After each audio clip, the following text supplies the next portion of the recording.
ሰላም ጤና ይስጥልን ክቡራትና ክቡራን፣ ይህ ኢትዮጵያ በ24 ሰዓት ዝግጅት የምናቀርብበት ነው። ኢትዮጵያ በ24 ሰዓት በኢትዮጵያ የተፈጸሙ አዳዲስና ወቅታዊ መረጃዎችን ወደ እናንተ እናደርሳለን። ሰናይ ቆይታ እንዲሆንላችሁ እየተመኘን በቅድሚያም የዕለቱን አርዕስተ ዜናዎች እንሆ።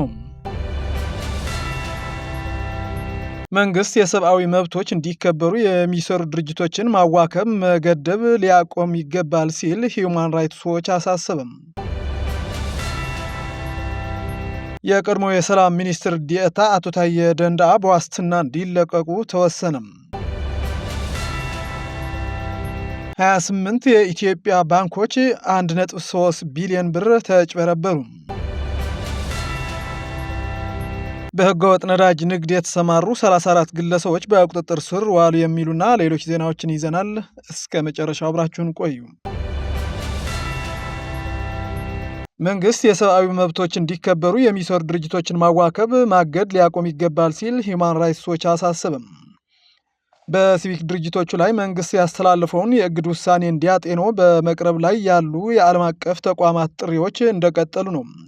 ሂዩማን ራይትስ ዎች ትላንት ዳር 23 ቀን 2017 ዓ.ም ባወጣው መግለጫ መንግስት 3 የሲቪክ ድርጅቶችን ማገዱን አስታውቆ ያለምንም ቅድመ ሁኔታ ውሳኔውን ሊቀለብስ ይገባል ሲል አሳስቧል። የኢትዮጵያ መንግስት የሰብአዊ መብቶች እንዲከበሩ የሚሰሩ ድርጅቶችን ማዋከብ፣ ማገድ ሊያቆም ይገባል ሲል ያሳሰበው ሂዩማን ራይትስ ዎች የሲቪክ ተቋማትን በነጻነት ሊሰሩበት የሚያስችል ምህዳር እንዲፈጠር ጠይቋል። መንግስት በቅርቡ ያሳለፈው 3 ሲቪክ ተቋማት የማገድ ውሳኔ የሚያሳየው የመንግስትን እንቅስቃሴ ለመተቸትም ሆነ የሰብአዊ መብቶች እንዲከበሩ ለመስራት ኢትዮጵያ በጣም ምቹ ያልሆነች ሀገር መሆኗን ሲሉ የሂዩማን ራይትስ ዎች የአፍሪካ ምክትል ዳይሬክተር ላቲሺያ ባደር መተቸታቸውን በመግለጫው ተካቷል። የቀድሞ የሰላም ሚኒስትር ዴኤታ አቶ ታዬ ደንደአ በዋስትና እንዲለቀቁ ተወሰነም።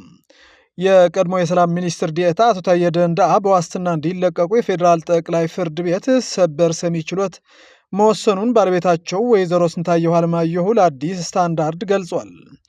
ወይዘሮ ስንታየሁ አለማየሁ በዋለው ችሎት የፌዴራል ጠቅላይ ፍርድ ቤት ሰበር ሰሚ ችሎት አቶ ታዬ በዋስትና እንዲፈቱ መወሰኑን አረጋግጧል። በዚህም መሰረት እንዲለቀቁ የሚያስፈልጉ ሂደቶችን በማስፈጸም ላይ እንደሆኑም አክለው ተናግሯል። 28 የኢትዮጵያ ባንኮች 1.3 ቢሊዮን ብር ተጭበረበሩ። የኢትዮጵያ ብሔራዊ ባንክ ዓመታዊ የገንዘብ ደህንነት ሪፖርትን ይፋ አድርጓል። የባንኩ ሪፖርት እስከ ሰኔ 2024 ድረስ ያሉ የገንዘብ እንቅስቃሴዎች ዙሪያ ትኩረቱን አድርጓል። ባንኩ በሪፖርቱ ላይ እንደጠቀሰው 28 የኢትዮጵያ ባንኮች 1.3 ቢሊዮን ብር በአጭበርባሪዎች ገንዘባቸው አጥቷል። የማጭበርበር ድርጊቶቹ የተፈጸሙት በሐሰተኛ የገንዘብ ኖቶች፣ በተሰረቁ የኤቲኤም ማሽኖች፣ በሐሰተኛ ቼኮች፣ በሐሰተኛ የስልክ መልእክትና ተያያዥ መንገዶች አማካኝነት ነው ተብሏል።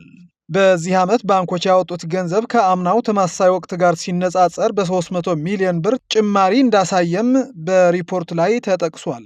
በኢትዮጵያ በአጠቃላይ ካሉ 31 ባንኮች ውስጥ 28ቱ ሲጭበረበሩ የቀሪዎቹ 3 ባንኮች ማንነት በሪፖርት ላይ አልተጠቀሰም ተብሏል።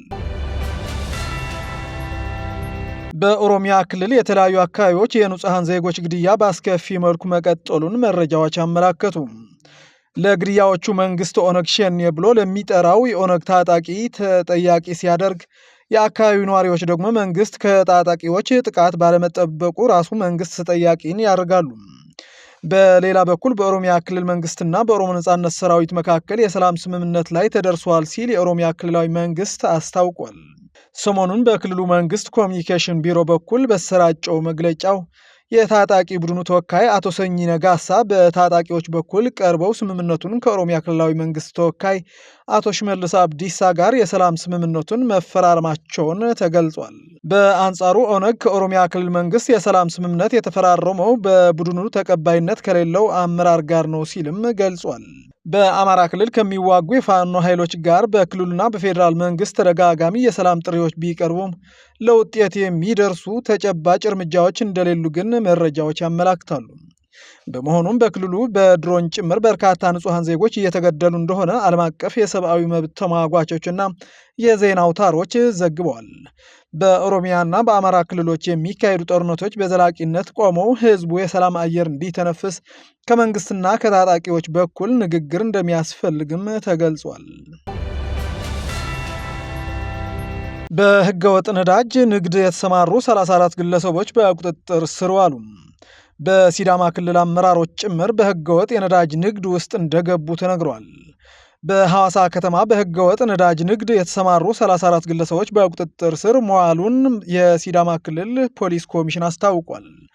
ህገወጥ የነዳጅ ግብይትን ለመቅረፍ ግብረ ኃይል ተቋቁሞ ወደ ስራ መግባቱንና ወደ ክልሉ የሚገባው ነዳጅ በፍትሐዊነት ለታለመለት ዓላማ እንዲውል እየተሰራ መሆኑን የኮሚሽኑ ኮሚሽነር ሽመልስ ቶማስ አስታውቋል። በሐዋሳ በህገወጥ መንገድ ነዳጅ በፕላስቲክ ጠርሙስና በጀሪካን ይዘው ለመሸጥ የሞከሩ 32 ግለሰቦች እንዲሁም ማደያ ከተዘጋ በኋላ በምሽት ከማደያ ባለቤቶች ጋር በመመሳጠር ሲሸጡ የነበሩና ሲተባበሩ የነበሩ 2 የንግድና ኢንዱስትሪ ሰራተኞች በቁጥጥር ስር ውለው ምርመራ እየተከናወነ መሆኑን ተናግሯል።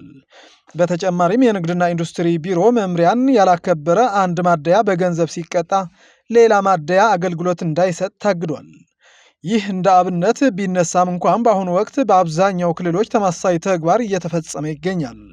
በተለይም በትግራይ ከጄኖሳይዳዊ ጦርነት ወዲህ እስካሁኗ ሰዓት ነዳጅ ከማደያዎች እየወጣ በህገወጥ ገበያ በጎዳናዎች ላይ በመሸጥ ላይ ነው። ከዚህ ህገወጥ የነዳጅ ንግድ ጋር ተያይዞ የሚወሰድ የህግ እርምጃ ስለሌለ ከክልሉ ውጭ በጥቁር ገበያ እንደሚሸጥም ያገኘናቸው መረጃዎች ይጠቁማሉ።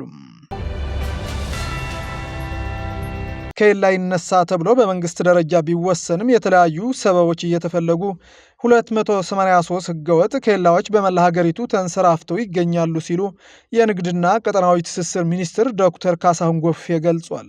ሚኒስትሩ በህዝብ ተወካዮች ምክር ቤት ዛሬ ህዳር 24 ቀን 2017 ዓ.ም ቀርበው ከምክር ቤት አባላት ለተነሱ ጥያቄዎች በሰጡት ምላሽ የምርት ነፃ ዝውውርን የሚገድቡና የሎጂስቲክስ ቅልጥፍናን የሚገድቡ 283 ህገወጥ ኬላዎች በመላ ሀገሪቱ በሁሉም ክልሎች ተንሰራፍተው ይገኛሉ ብሏል። ህገወጥ ኬላዎች የምርት ነፃ ዝውውርን የሚገድቡና የሎጂስቲክስን ቅልጥፍናን የሚገድቡ በኢኮኖሚ እንቅስቃሴ ላይ አሉታዊ ጫና ያላቸው ጉዳዮች መሆናቸውን በማወቅ ምክር ቤቱን የራሱን አስተዋጽኦ እንዲያደርግም ጠይቋል። የማክሮ ኢኮኖሚው ማሻሻያ ከተጀመረ ጀምሮ እስካሁን ድረስ በየቀኑ የገበያ ክትትልና ቁጥጥር ስራዎች ተከናውነዋል ያሉት ዶክተር ካሳሁን ጎፌ ባለፉት 5 ወራት ከ105 ሺህ በላይ የኑሮ ውድነቱን እንዲያባብስ ያደረጉ ነጋዴዎች ላይ እርምጃ መወሰዱን ገልጿል። በማሳሰብ በቂ ሼድ ያለውና የምርት ጥራት የሚጠበቅበት የግብይት ማዕከላትን በሁሉም ክልሎች እየተገነቡ ነው ብለዋል። በብዛት የማምረትን ስራ አጠናክሮ ማስቀጠል፣ ለጥራት ተገቢውን ትኩረት መስጠት ያስፈልጋል በሚል ከ8.2 ቢሊዮን ብር በላይ መዋዕለ ንዋይ በማፍሰስ የጥራት መንደር የመገንባት ስራ እየተከናወነ መሆኑን ማመላከታቸውን የተገኘው መረጃ ያሳያል። ክቡራትና ክቡራን አድማጭ ተመልካቾቻችን የኢትዮጵያ በ24 ሰዓት ዝግጅት ያጠናቀርናቸውን መረጃዎች በዚህ ያጠናቀቅን። ሰላም።